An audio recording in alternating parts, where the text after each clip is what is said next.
국정감사를 한 달여 앞둔 지난 9월 5일 더불어민주당 김병기 원내대표와 당시 쿠팡 박대준 대표가 여의도의 한 5성급 호텔 식당에서 70만 원가량의 고급 오찬을 가졌다는 사실 어제 단독으로 전해드렸었는데요.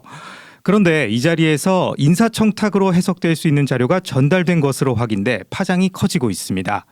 또 오늘 국회에서 열린 쿠팡 청문회에서도 논란이 뜨거웠는데요.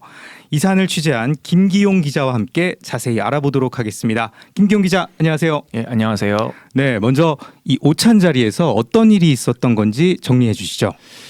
네, 저희가 확보한 건 박대준 당시 쿠팡 대표가 회사 관계자와 지난달에 나눈 통화 녹취입니다. 네. 이 녹취에 따르면 박 전 대표는 김병기 원내대표와의 지난 9월 5일 여의도 5성급 오찬 자리에서 회사 인사와 관련된 민감한 자료를 제시받았던 정황을 비교적 구체적으로 언급하고 있습니다.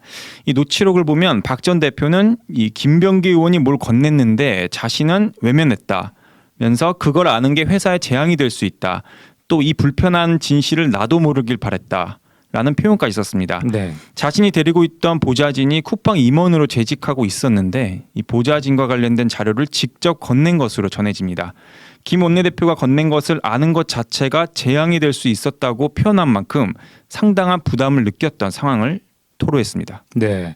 이 사실 국감을 앞둔 시점에 여당 원내대표와 피감 기업의 대표가 만났다는 것 자체가 사실 논란인 건데 그 자리에서 사기업의 인사 문제까지 좀 거론이 된 그런 정황이 드러난 거네요. 네.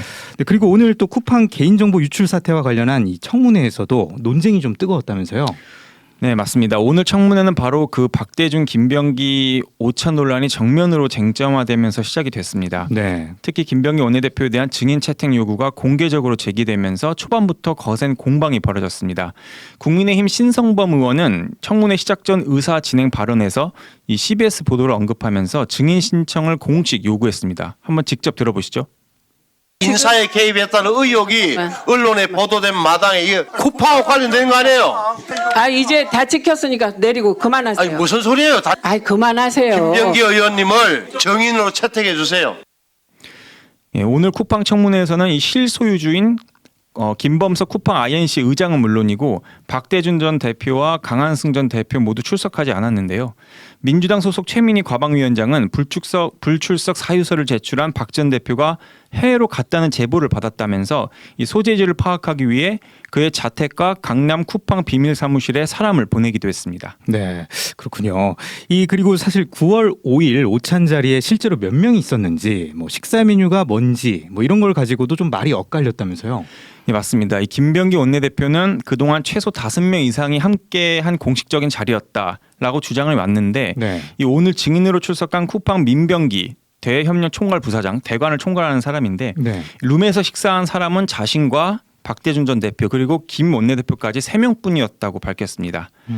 또 김병기 원내대표는 70만 원 오찬 보도가 나가자 자신의 페이스북에 3만 8천 원짜리 파스타를 시켜 먹었다고도 해명을 했는데요. 하지만 김 원내대표와 같은 룸에 앉아있던 이 민병기 부사장이 자신은 1인당 최소 10만 원이 넘는 코스 요리를 주문했다고 실토했습니다. 한번 직접 들어보시죠. 오찬에 파스타를 드셨어요? 38,000원짜리 파스타 하나 시키고 말았어요? 뭐 드셨냐고? 아마 런치 세트를 먹었던 것으로 예. 런치 세트죠? 예, 이 런치 세트가 10만 원이 최소 넘거든요. 네.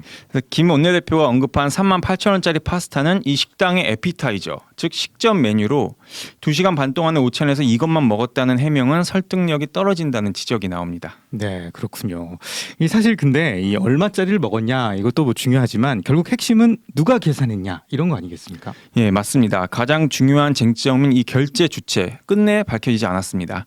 이 민병기 부사장은 쿠팡 쪽 민병기 네. 부사장은 제가 계산하지 않아서 누가 결제했는지 모른다. 자료도 없다는 답변을 반복했습니다. 이에 최민희 가방위원장은 공개적으로 질타했습니다. 들어보시죠.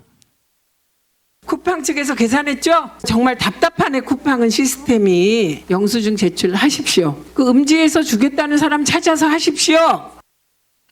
네, 그렇군요. 근데 지금 보니까 오늘 쿠팡 청문회 핵심 책임자들은 안 나온 것 같던데 좀 누가 나온 겁니까, 그러면? 예, 이 대규모 개인정보 유출 사태를 일으킨 쿠팡은 오늘 국회 청문회에서 한국어를 거의 할 줄 모르는 외국인 2명을 내세웠습니다. 해롤드 로저드 대표이사는 대부분 질문에 답변을 제대로 하지 못했고 통역을 하느라 애를 먹기도 했습니다. 그러면 시간이 2배로 걸리니까요. 그렇죠. 쿠팡이 청문회에 국민을 무시하는 성의 없는 대응을 했다는 비판도 커지고 있습니다. 그렇군요.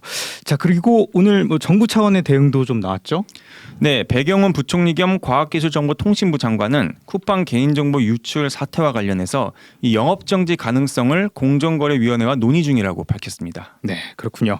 자, 이번 사안을 연속 보도해온 김기용 기자와 함께 쿠팡 관련 청문회에 대해 알아봤습니다. 오늘 고생하셨습니다. 고맙습니다. 감사합니다. 지금까지 CBS 박지환의 뉴스톡이었습니다. 노컷으로 보는 뉴스의 새로운 기준. 지금 알림과 구독 설정하시고 함께하세요.